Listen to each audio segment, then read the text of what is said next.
여러분 안녕하십니까? 광주와 전남 지역의 코로나19 확산세가 좀처럼 꺾이지 않고 있습니다. 어제 오후 6시를 기준으로 광주에서는 27명, 전남은 29명의 신규 확진자가 추가됐습니다. 가족과 직장 동료 등에 의한 산발적 감염이 계속되고 있는데 느슨해진 방역의식으로 인한 확진 사례가 잇따르고 있습니다. 보도에 김호 기자입니다. 진도에서 택시를 운행하는 A씨. 코로나19 확진자의 접촉자로 분류돼 자가격리에 들어갔지만 이를 모르던 동료 택시기사를 집으로 불러 함께 술을 마셨습니다. 이후 두 사람은 확진됐고 동료 기사가 택시에 태웠던 고등학생까지 감염됐습니다. 방역당국은 엄정 조치하기로 했습니다. 이분은 당연히 이제 고발 조치하고 법적 처벌로 해서 무과정으로 이제 지금 준비를 하고 있고요. 처분되는 대로.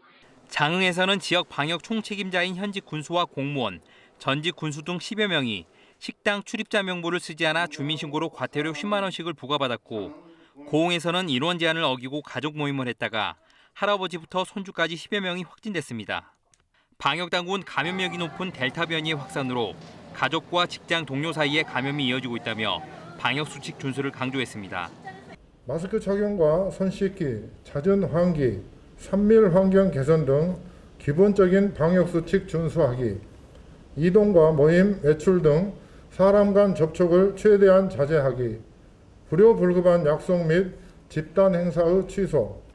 방역당국은 방역수칙 위반이 적발되면 고발과 함께 구상권 청구까지 강력하게 대응하기로 했습니다. KBS 뉴스 김호입니다.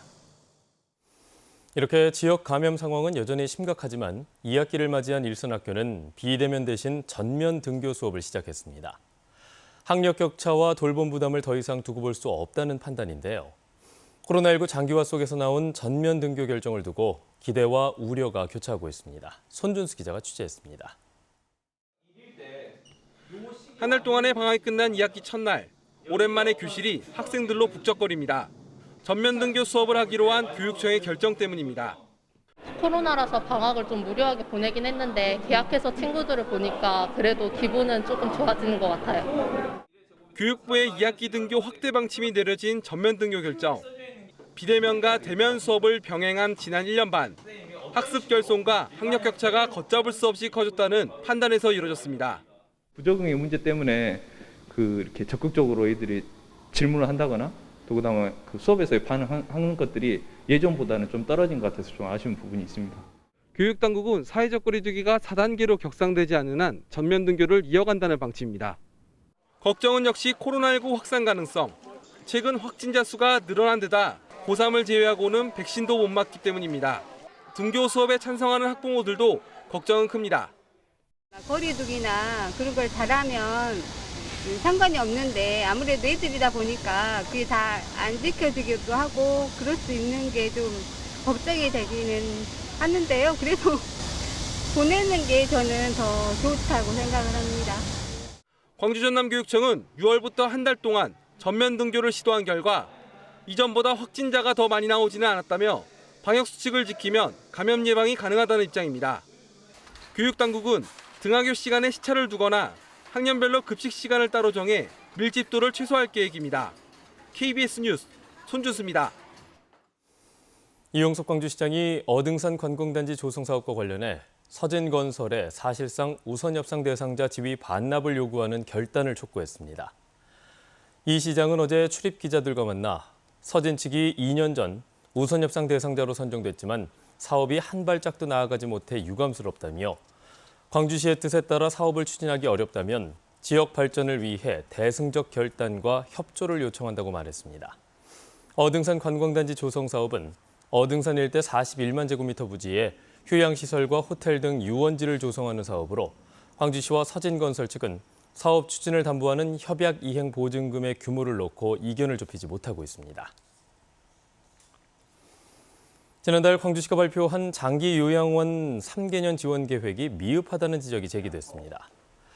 광주 장기요양비생대책위원회는 기자회견을 열고 광주시의 지원 계획은 타 분야 종사자들의 지원 방안과 비교해 형평성이 떨어진다고 비판했습니다. 대책위는 종사자 2만 4천여 명에게 44억 원 규모의 지원책을 추진한다는 내용 중에 이미 시행 중인 사항을 빼면 실제 지원 규모는 4억 4천만 원에 불과하다며 노인복지 종사자에 대한 차별과 홀대를 중단하고 지원 계획을 다시 수립하라고 요구했습니다. 5.18과 관련한 사자 명예훼손 혐의로 재판을 받고 있는 전두환 씨가 건강 이상 증세를 보이면서 최근 병원에 입원했습니다. 전 씨 측은 입원 직전 재판부에도 불출석 허가를 신청한 것으로 확인됐습니다. 전 씨의 건강 상태가 재판의 변수로 떠오르면서 5월 단체는 신속한 판결이 필요하다고 다시 한번 강조했습니다. 양창희 기자입니다. 지난 9일 피고인 신분으로 광주지방법원에 출석한 90살 전두환 씨. 20여 분 만에 호흡곤란을 호소하며 퇴정했고 얼굴도 부쩍 수척해져 건강 이상설이 제기됐습니다. 실제 전 씨는 지난 13일 서울 신촌 세브란스 병원에 입원했는데 혈액 검사에서 이상이 발견된 것으로 전해졌습니다. 여기에 전 씨 측이 입원에 앞서 재판부에 불출석 허가를 신청한 사실도 확인됐습니다. 전 씨 측 정주교 변호사는 지난 11일 재판부에 불출석 허가 신청서를 제출했다고 밝혔습니다. 신청 사유는 전 씨의 건강 악화라고 전했습니다. 전 씨는 이미 1심에서 건강을 이유로 2차례 불출석 허가를 받았습니다. 이번에도 신청이 받아들여지면 앞으로 전 씨는 광주에 오지 않을 가능성이 높습니다. 항소심의 경우 피고인 없이도 선고가 가능하기 때문입니다. 게다가 전 씨의 건강 상태에 따라 1심에서 나온 유죄 판결의 유지 여부도 달라질 수 있습니다. 5.18 단체는 신속하고 엄정한 판결을 재차 촉구했습니다. 이런 사정을 고려해서 재판부는 법이 허용한 한도에 있어서 절차가 허용한 한도에 있어서 보다 신속하게 재판을 진행해서 판결을 내려줬으면 하는 바람입니다. 오는 30일 전 씨의 항소심 4차 공판기일에는 민정기 전 청와대 비서관과 5.18 당시 헬기 조종사 4명이 증인 신문을 받습니다. KBS 뉴스 양창희입니다.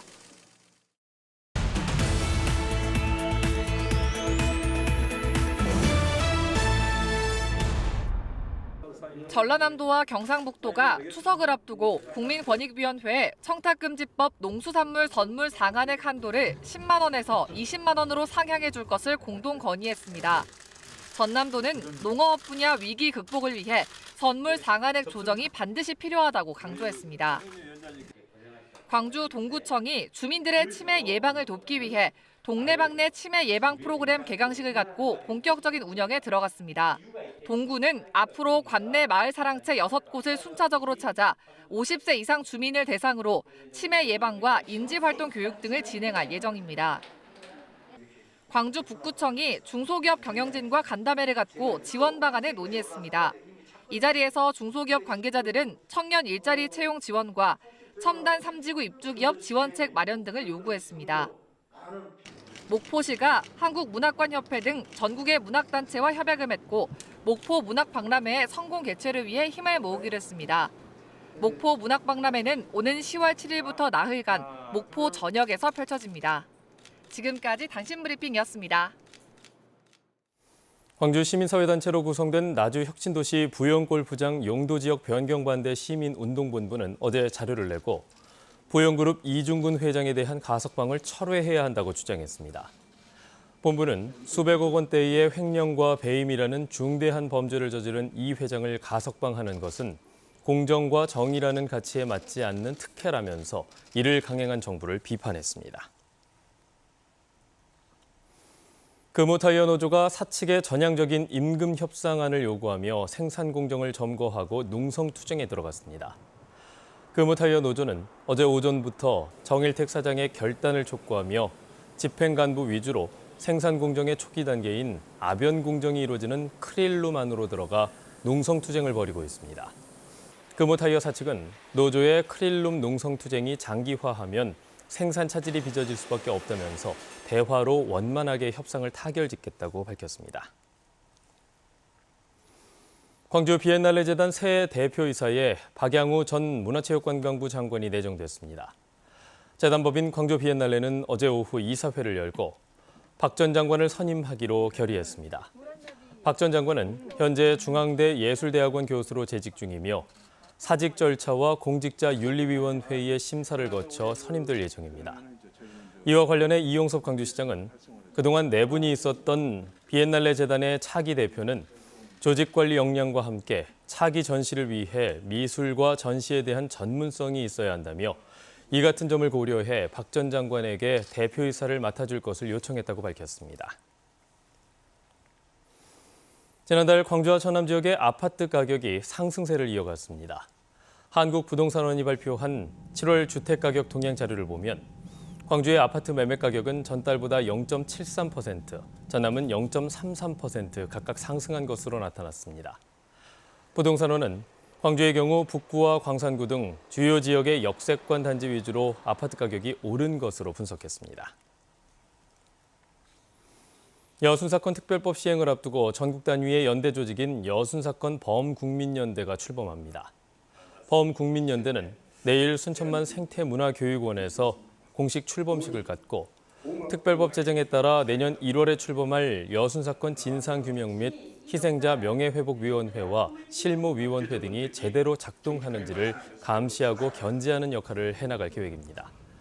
범국민연대에는 여순특별법을 최초로 발의한 김충조 전 국회의원과 조정래 소설가, 백승종 역사학자, 조영선 국가인권위원회 전 사무총장 등이 참여합니다. 폭염으로 고수온 피해를 입은 전남 지역의 양식어가가 36곳에 달하는 것으로 집계됐습니다. 전라남도는 그제까지 도내 양식어가 36곳에서 우럭과 넙치, 전복 등 어패류 64만 마리가 폐사해 잠정 피해액이 7억 9천여만 원에 이른다고 밝혔습니다. 지역별로는 여수 양식장 26곳, 완도가 10곳입니다. 전라남도 교육청이 추진 중인 농산어촌 유학 프로그램이 영국 공영방송 BBC에 이어서 코로나19로 긴급 사태가 확대되고 있는 일본 언론에서도 주목받고 있습니다. 전남교육청은 일본의 유력 일간지인 아사히 신문이 지난 10일자 신문에서 한국의 교육열이라는 제목의 특집 기사를 통해 코로나19 사태에 대안으로서 전남 농산어촌 유학 프로그램을 소개했다고 밝혔습니다.